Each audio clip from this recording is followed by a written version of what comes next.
창작물의 장르를 생각하면 어떤 것이 있을까요? 제 채널은 계절마다 주제가 달라지는데 가을에는 성장물이라는 장르를 다룬 적이 있었죠. 겨울에는 SF라는 장르를 다룬 적도 있었고요. 제 영상에서는 찾아보기 힘들지만 액션, 판타지 역시도 중요한 장르로 우리가 아는 많은 작품들이 이 분류 안에 들어가 있어요. 장르를 굳이 구분하자면 외적인 면모와 내적인 면모 둘 중에 어느 곳에 주안점을 두는가 그것으로 구분해 볼 수가 있는데요. 액션이나 판타지는 외적인 면에 치중합니다. 시각적인 요소로 즉각 반응을 이끌어내죠. 성장물이나 청춘물은 내적인 면에 치중하여 시각적으로 보이는 것은 대부분 등장인물들의 내면, 방황, 성장 등을 설명하지요. 이런 내적인 장르 중 가장 거대한 영역이 바로 로맨스, 사랑을 다루는 장르가 아닐까 싶어요. 그리고 딱히 호불호가 갈리는 것은 아니지만 은근히 안 보는 사람은 절대 안 보는 장르이기도 하지요. 누구나 해봤을 법한 사랑 고민, 이루어진 사랑이 아닐지라도 짝사랑과 같이 실패한 사랑이나 이윽고 내가 된다 에서도 나왔듯 누구나 하는 사랑을 왜 자신만 느끼지 못할까 같이 사랑에 대한 정의도 경험도 다르지만 모두가 사랑으로 고민한다는 것은 같습니다. 그렇기 때문에 로맨스물은 모두에게 어필할 수 있고 외연이 아주 넓은 장르라고 말해도 무방할 텐데 의외로 로맨스물은 은은하게 진입장벽들이 있어요. 첫째로 그 작품을 각자고 보기 전까지는 이후에 이어질 내용들이 무척 진부하기 때문입니다. 사랑의 형태는 모두에게 다르게 존재하고 그것에 대한 신념도 생각도 모두 다르지만 그 말이 사랑 한마디로 정의되어 버리는 이상 어떤 좋은 로맨스 작품이 있다고 하더라도 그거 A랑 B랑 만나서 사랑하는 영화야 라고 로맨스 작품들은 정리되어 버리기가 쉽지요. 라라랜드도 남자 여자 만나서 사랑한 얘기, 어바웃 타임도 남자 여자 만나서 사랑한 얘기, 비포 선라이즈도 남자 여자 만나서 사랑한 얘기예요. 그 안에 오가는 감정선은 모두가 다르지만 그것을 말로 표현하거나 그림으로 그려내거나 소위 정통 로맨스는 진부하게 느껴지지요. 그래서 로맨스 영화라는 것은 부차적인 것을 넣게 됩니다. 벤자민 버튼의 시간은 거꾸로 간다는 남자 여자가 사랑하는 로맨스 작품이지만 남자는 점점 어려지고 여자는 점점 늙어가지요. 이제는 좀 흥미롭지 않습니까? 조금 더 본능적인 것에 이끌리기도 하지요. 리비도에 호소하는 작품들은 포르노와 로맨스물 사이에서 갈팡질팡하면서 그 작품을 보게 유혹하기도 합니다. 사랑 속에 에로스가 꽤 많은 지분을 차지하고 있으니까 포르노와 로맨스라는 것은 불가분의 관계일지도요. 그래서 로맨스 이외의 설정이 유혹되도 끌려들어 로맨스 영화를 즐기는 경우는 많지만 그저 그 영화가 사랑을 다룬다는 이유로 작품을 보게 되는 동인이 되진 않아요. 사랑이라는 감정은 모두가 앓고 있는 병 같은 것이고 그것은 모두에게 공감대를 살 수 있다는 장점일 뿐만 아니라 모두에게 진부한 요소로 받아들여지기 마련이거든요. 소위 로맨스라는 것들에 질려버리는 일이 빈번하지요. 사랑은 단독으로 나서기엔 너무 진부한 것이 되어버렸을지도요. 둘째로는 로맨스물을 즐기는 방법이 있습니다. 각자의 방법이 따로 있겠지만 대부분의 경우 두 가지로 나뉘어요. 한쪽에 이입해서 보게 되는 작품이거나 두 사람의 사랑을 마치 사물이 되어서 관망하는 작품, 내부인으로 시청자가 참여하게 되는 작품과 외부인으로 그것을 관람하는 작품과 나뉘게 되죠. 이것은 각자의 문제점이 있는데 외부인처럼 그것을 관람하는 작품이라면 로맨스물의 매력을 반감시키는 경우가 잦습니다. 사랑이라는 강렬한 감정을 대리 체험하거나 이상적인 연애를 가상으로 겪어보는 것이 로맨스물의 뜨거운 요인일 것인데 관망하듯이 두 사람의 연애를 바라보게 되면 등장인물 어느 쪽에도 공감하기가 어렵고 두 사람의 관계를 일종의 문제처럼 바라보게 되지요. 또한 내부 캐릭터에게 몰입하는 구성의 작품이어도 로맨스물은 소위 지뢰로 작용하게 될 가능성이 있습니다. 가령 내가 소설 속 주인공에게 이입했다고 해도 자꾸 소설 바깥의 나의 실제 경험이 작품에 이입하는 것에 방해를 한다든지요. 네가 닿았던 어떤 것이든 갖고 싶은 마음이야 라는 말을 상큼한 얼굴로 날리는 순정 만화의 남주인공, 그에게 사랑에 빠져야 하는데 자꾸 현실의 기억이 새록새록 그 녀석을 공격합니다. 저 말에서 내 전 연애가 떠오른다 든지, 혹은 로맨스물 역시 욕구를 대리 충족시켜야 하기 때문에 낭만적인 말과 행동들을 반복하는데 나의 현실 자아가 저 모습들에 자꾸 태클을 겁니다. 와, 저렇게 능숙한 남자는 전에 대체 몇 명이나 만난 거야?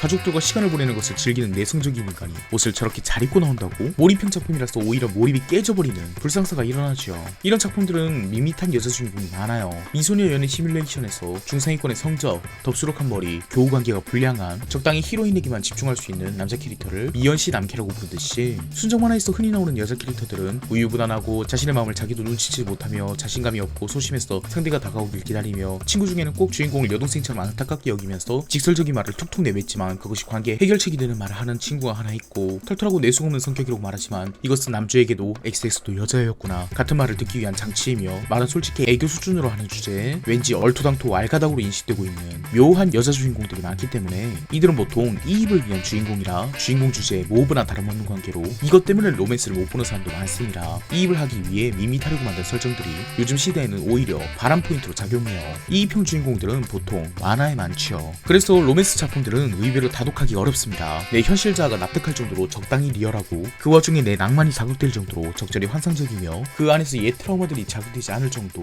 즉 지뢰 포인트가 없는 작품이어야 하고 그 와중에 캐릭터들이 모두 매력적인, 관망자로도 재밌고 이입자로도 재밌는 작품이어야 합니다. 그래서 보통은 로맨스 작품들은 다독하면서 나는 그 작품들이 다 좋아 라는 것보다는 두세 개의 인생 작품 혹은 단 하나의 작품을 씹고 뜯고 맛보고 즐기고 하는 경우가 더 많습니다. 않습니다. 그래서 유달리 로맨스물은 다른 작품들에 비해서 이후 스토리, 팬픽들이 쏟아져 나오죠. 혹은 로맨스랑 아무 상관이 없는데 로맨스 팬픽을 쓰거나 그나마 이입형 작품들은 여성들이 읽기에는 그나마 더 쉬울지도 모릅니다. 저 같은 남자가 로맨스 작품을 본다면 로맨스 영화는 그나마 관망형이 많지만 순정 만화들은 대개 이입형인 관계로 지극히 평범한 남자가 순정 만화를 본다면 나의 남성 자아가 보아도 별로 매력이 없는 밋밋한 여주인공에게 이입해서 저 말도 안 되는 스펙과 얼굴을 지닌 남성을 사랑하는 감정을 느껴야 된다는 딜레마에 빠지는 것입니다. 2000년대 인터넷 소설이나 만화들에는 비보잉을 하는 취미를 가진 남주가 얼마나 많았는지 그들이 나오는 로맨스 소설을 읽기 위해서는 그것이 내 심장을 아프게 한다고 생각해야 된다고요. 그래서 로맨스 작품들은 여성향이 압도적으로 많죠. 순정 만화 이꼬르 로맨스 만화는 아니지만 순정 만화 역시 일본어로는 소녀 만화고요. 그렇기 때문에 오늘은 이 어려움들을 뚫고 로맨스를 재미있게 읽을 수 있는 방법을 자전거집 타카하시군을 보면서 이해해봅시다. 이 작품은 약간 로맨스의 클리셰를 집대성해 놓은 순정 만화의 교보지 같은 느낌이거든요. 자전거집 타카하시군은 밋밋한 작품입니다. 그게 이 작품의 매력이기도 하지만요. 보통 로맨스물이라고 하면 적어도 한국 로맨스 드라마들은 평범한 느낌의 등장인물들이 나오진 않죠. 최소가 대기업 사원이고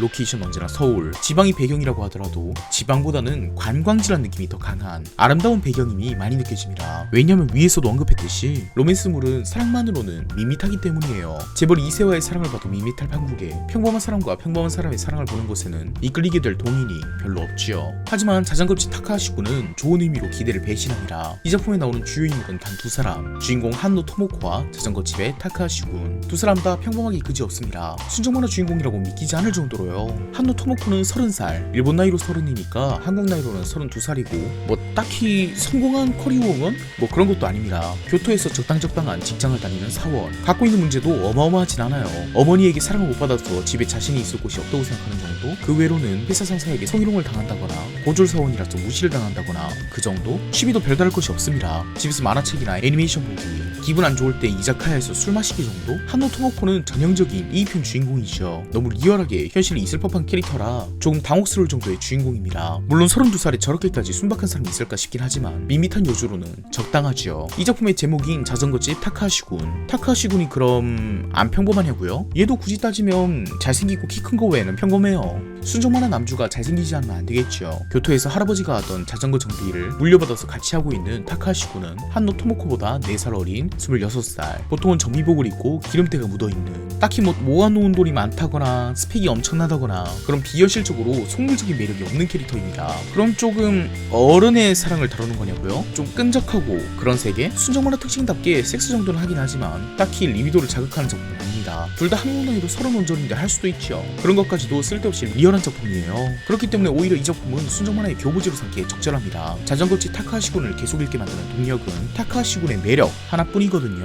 남자가 순정만화를 읽기 힘든 이유가 대체로 남자 주인공의 매력으로 견인되는 스토리이기 때문에 남주에게 매력을 못 느끼면 재미가 없다는 엄청난 문제가 있긴 합니다. 저처럼 본능적으로 남자의 매력이란 무엇인가를 알아차릴 수 있는 남자분들도 있긴 하겠지만 이 작품의 핵심은 타카하시군의 매력이기 때문에 그것에 대해서 말하며 리뷰 마쳐보죠. 타카시 료헤이는 쉽게 말하면 갯모의 캐릭터입니다. 키 크고 잘생겼고 누가 봐도 양아치 스타일로 옷을 입고 태닝만 하면 완벽하게 금발 태닝 양아치예요. 그래서 주인공인 토모코도 처음엔 경계를 하죠. 정비복을 입고 여자에게 거리낌 없이 말을 걸어대고 초면인 여자에게 음료수를 따줄 정도로 친절하고 토모코의 오해라지만 자기 집으로 오라고 하고 농담이라지만 돈 없으면 몸으로 갚아 라고 하고 거리감이 수상할 정도로 가까운 남자, 인싸 그 자체네요. 하지만 처음에도 말했듯 타카시 료헤이는 갯모의 캐릭터이기 때문에 그를 알아갈수록 반전 매력들이 있음을 알게 됩니다. 제목부터 자전거집 타카시군이기 때문에 그다지 엄청난 반전은 아니지만 뭔가 마약 밀매라도 하게 생긴 이 친구가 할아버지와 함께 살며 자전거를 수리하는 일을 한다는 것, 같이 먹으러 가는 것은 화려한 양식 레스토랑이 아니라 평범한 중화요리집, 그것도 고향 친구가 운영하는. 어울리는 친구들은 격이 없이 들어와서는 케모노 프렌즈 얘기나 하는 오타쿠들의 잘생기고 키가 큰 것뿐이지 딱히 여심을 고려하고 말을 내뱉지 않는 순수함,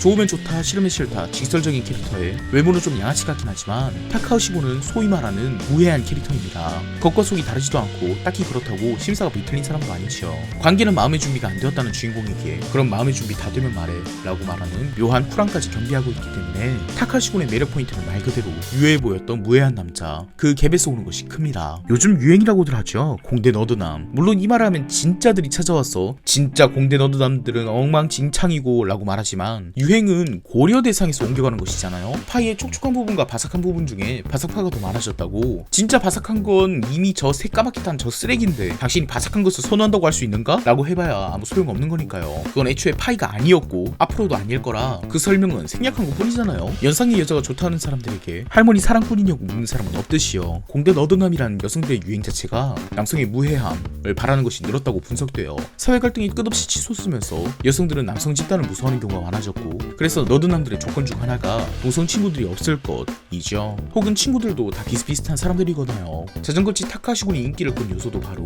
타카시란 캐릭터가 소위 말하는 날티나는 외모를 가지고 있으면서도 내적인 무해성이 드러나는 겉과 속이 같고 선한 인물상이기 때문에 양면을 동시에 충족시켜주기 때문으로 보입니다. 동네 할머니랑 친하게 지내고 딱히 허영도 사치도 부리지 않고 어린 시절 좋아하던 만화를 아직도 기억하는 순수하고 직설적인 대형견형 캐릭터죠. 네, 제가 이렇게 설명해도 남성분들이 타카시군을 사랑하게 되리라고 생각하지 않습니다. 딱히 저도 타카시군을 사랑하진 않아요. 그래도 이런 이인평 주인공이 나오는 작품일지라도 남자 캐릭터의 매력을 본능적으로 느끼지 못해도 분석적으로라도 읽어낼 수 있다면 로맨스물에서, 순정 만화에서 재미를 느끼실 수 있을 것이라고 생각이 듭니다. 이번 리뷰는 타카시군을 리뷰하는 김에 최근에 이상적인 남성상이나 로맨스, 순정 만화를 계략적으로 다루는 잡탕이 된 기분이 없지 않은데요. 오늘은 개론처럼 이야기를 해봤으니까 다음 작품부터는 좀 더 본격적으로 리뷰해봅시다. 사랑을 말이죠. 아니, 사랑보다는 조금 덜한 감정, 그리고 좋아한다 보다는 좀 더 높은 감정, 빠지다에 대해서 먼저 얘기해볼까요? 다음 리뷰는 와야마야마의 빠졌어 너에게 입니다. 끝까지 봐주셔서 감사합니다.